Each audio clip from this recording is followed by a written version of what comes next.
friends, Roy Haynes here with Lifetime. I use this channel to share my thoughts, my take on life and on the times that we're in. Today the title of what I'm going to share is Coloring Outside the Lines.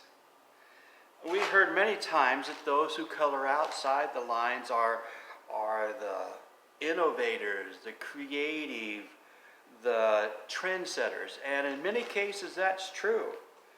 On the other hand, coloring outside the line can have consequences. The earliest recorded reference to coloring outside of the lines is found happened about 6,000 years ago when Eve plucked the apple off the tree and took a bite and gave some to her passive husband Adam. They were indeed enlightened to the ways of good and evil, but they did not become like God as they had thought they would. Instead, coloring outside the line that God set for them caused something in them to die and introduced death and decay into the perfect world God had created for them. Since they chose something bad for themselves, God kept something that had been intended for good for them, the tree of life. He kept them from that.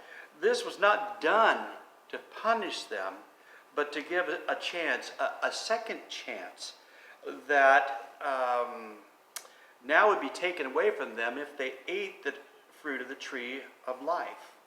God's mercy kept mankind from living forever in rebellion and selfishness.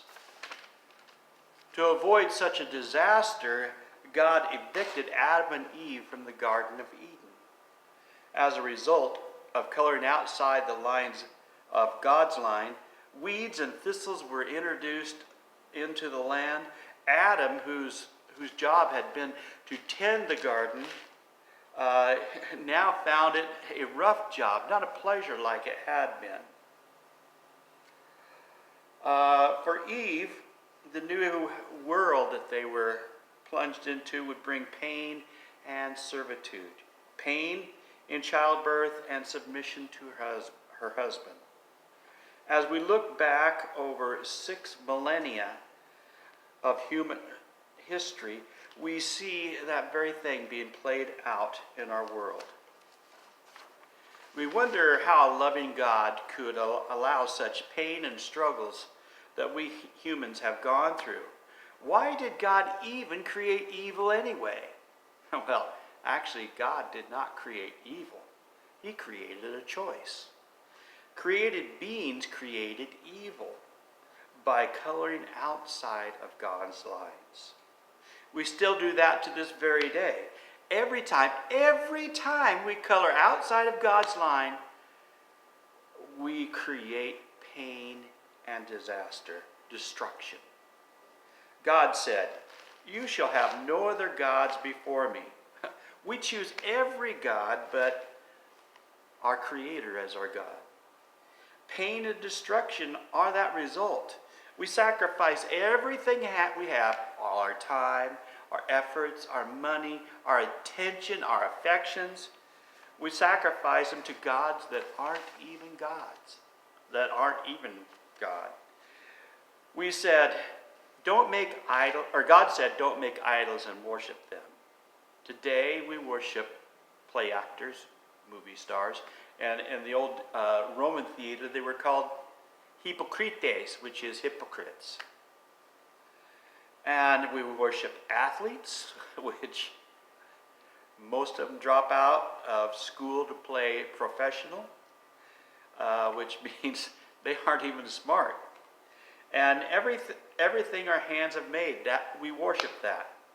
Pain and destruction are the results. God said not to misuse His name. Today, God's name and the name of His Son Jesus are the most misused names in the world. In fact, Jesus is the most hated name in the world. That's because Jesus explained that they were in John that that they hated him because he told the truth, said that they were evil. People can be arrested, even killed in many places for mentioning the name of God or of Jesus. Pain and destruction are the results. God said, remember the Sabbath to keep it holy. When I was a kid, only a few gas stations and maybe a grocery store or two were open on Sundays. Today, businesses don't seem to think that they can survive without working Sundays. Sporting events take place today. I was in speed skating for a little bit, roller skates, and I didn't continue in it because all the meets were on Sundays.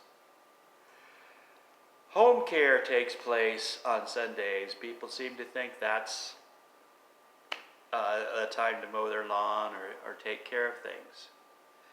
Saturdays are for their own pleasure, fun. The results, fewer people obey God and attend church. There's no time for spiritual refreshment. People end up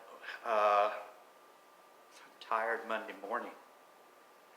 Less enthusiasm in work, less creativity, and much less. God says, honor your father and mother so that you may live long in the land. It's plain to see that there's very little honor for anything good in this world, and it's especially in the United States right now. Forget honoring parents. The results is no respect for any authority. Our prisons are overflowing, police disrespected and abused. God said, you shall not murder. Coloring out outside that line has brought about a world that celebrates violence. Remember the Roman Colosseum and the Holocaust, where 6 million Jews and 6 million Polish people were murdered by the superior race. Here in America, we continue that tradition with video games and movies, and those end up getting acted out on our streets. Think about the women who seek to throw off the results of Eve's coloring outside God's line through the murder of their own unborn babies. And think of the doctors and nurses who are paid to perform those murders.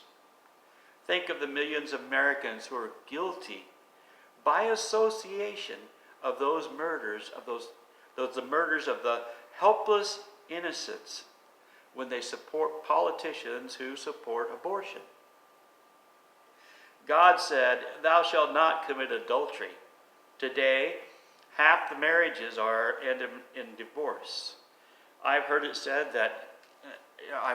many times that children are resilient, but that's not near as true as we've been led to believe. Through personal experience, I've seen divorce affect generations. Children who have divorced parents, it is rough on them. Now, there seems to be more kids living in broken homes than not. Coloring outside of God's line in this area has not only created disaster in the homes, but it has opened the door for pornography, to sexual slavery for men, women, and children. It has opened the door for homosexuality, a gross perversion of the natural order that God put in place for us. It's plain to see that a man and a woman are designed for each other. It's also plain to see that man with man and woman with woman are gross colorings outside of God's lines. The result is, oh, so much pain and so much destruction of family and of culture, society. I don't think I need to go into the results of coloring outside the lines of you shall not steal, you shall not give false witness, you shall not covet. All these lead to pain and destruction. All of this is our world today. It's what we live around. God said through his messenger, the Apostle Paul, that such things would come to pass. Let me read out of Paul's message to Timothy. It's found in the Bible, and it's 2 Timothy, and the 3rd chapter. I'm going to read verses 1 through 5. But mark this, there will be terrible times in the last days. People will be lovers of themselves, lovers of money, boastful, proud, abusive, disobedient to their parents, ungrateful, unholy, without love, unforgiving, slanderous, without self-control, brutal, not lovers of good, treacherous, rash, conceited, lovers of pleasure rather than lovers of God, having a form of God, but denying the power.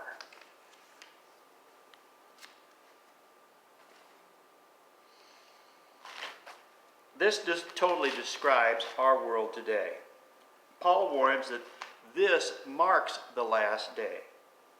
The last day heralds the coming of King Jesus to rule the earth, and of judgment and of punishment.